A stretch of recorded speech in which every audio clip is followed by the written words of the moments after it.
The Trump administration has described Columbia University's response to demands regarding its campus protest policies as a promising first step. The university made concessions on Friday as it tries to regain some of the approximately $400 million in federal funding, which the White House is withholding. Now, the Trump administration alleges that the New York City University tolerated antisemitism on campus during spring's pro-Palestinian protests. Columbia officials promised a new disciplinary process and a new office to review all courses on the Middle East. Administrators at other elite schools have expressed concerns that Columbia has now set a dangerous precedent as the White House uses federal funding to force change. Meghan O'Rourke is a professor of English at Yale University in the United States. She's also an author and poet and editor of the Yale Review. Professor O'Rourke joins us from New Haven in the state of Connecticut. Welcome. You wrote an opinion piece in the New York Times headlined "The End of the University as We Know It." What do you believe is ending? Yeah. The headline is a little bit of a pun.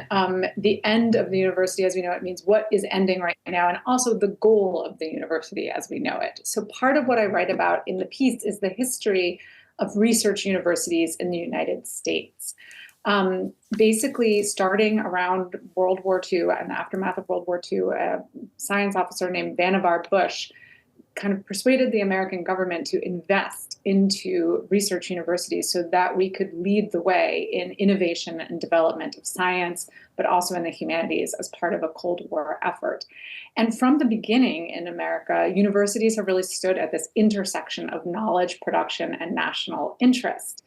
And when that knowledge production, national interest has coincided with this principle we think of as academic freedom, right? Which is the freedom to pursue knowledge as the individuals within the university see fit. And the influx of federal funding at universities has really kind of been dependent in some ways on that academic freedom, right? That people take the funding and they use it to pursue science and knowledge. And we have not had a history of the federal government really intervening and kind of telling those people at universities how to use that money. So this moment in time represents both an interference in academic freedom, but also a really seminal moment when the federal government is using the threat of pulling funding as a way of kind of controlling or shaping speech and shaping campus policy. But yeah.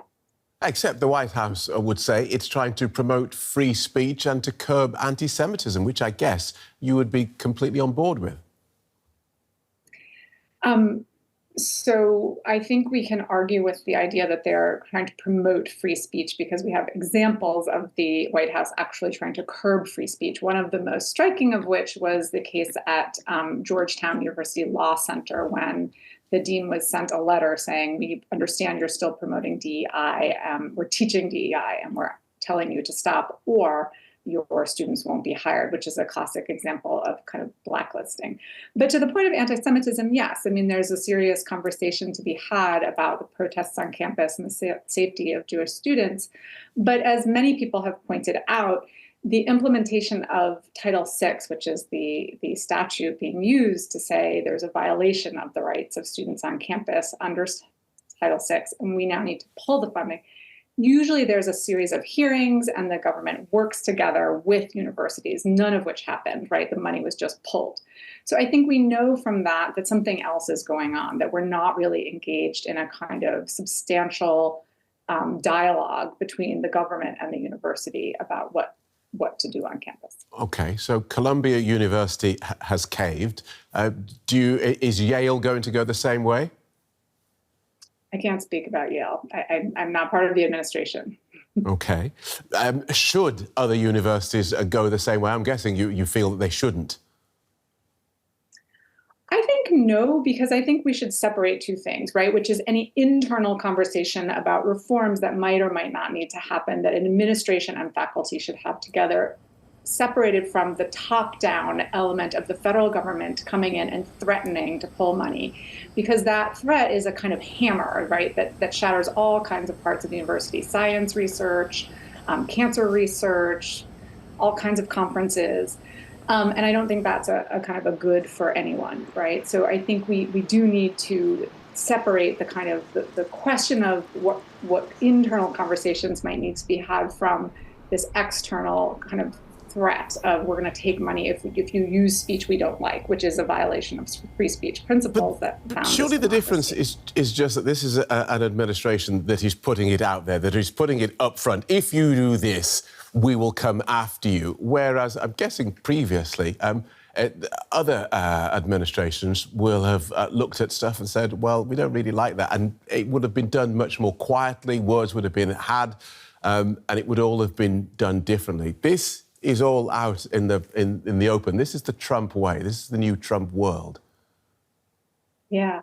So the two really salient comparisons, of course, are the Red Scare in the 1950s when communist or Marxist professors were called before the Senate. The other is the administration of Richard Nixon when there were a lot of protests of the Vietnam War on campus. Quite interestingly, I found a press conference where Nixon said, we should not pull federal funding. That would be cutting off our nose to spite our face, right? Because universities, research universities, have led to and contributed to our prosperity and national security. So he really saw that as a kind of last resort. So it was using more soft power, if you will, to kind of work behind the scenes. He did end up thinking about pulling funding, but he never did, in part because he understood that there's this delicate back and forth where once you start to pull the funding, you are cutting off your nose to spite your face. And the federal government is then suddenly in the business of kind of disciplining academic freedom and universities, which, as he himself said, that's not our business. Thank you for talking us through that, Professor. Professor Meghan O'Rourke from Yale University. Thank you.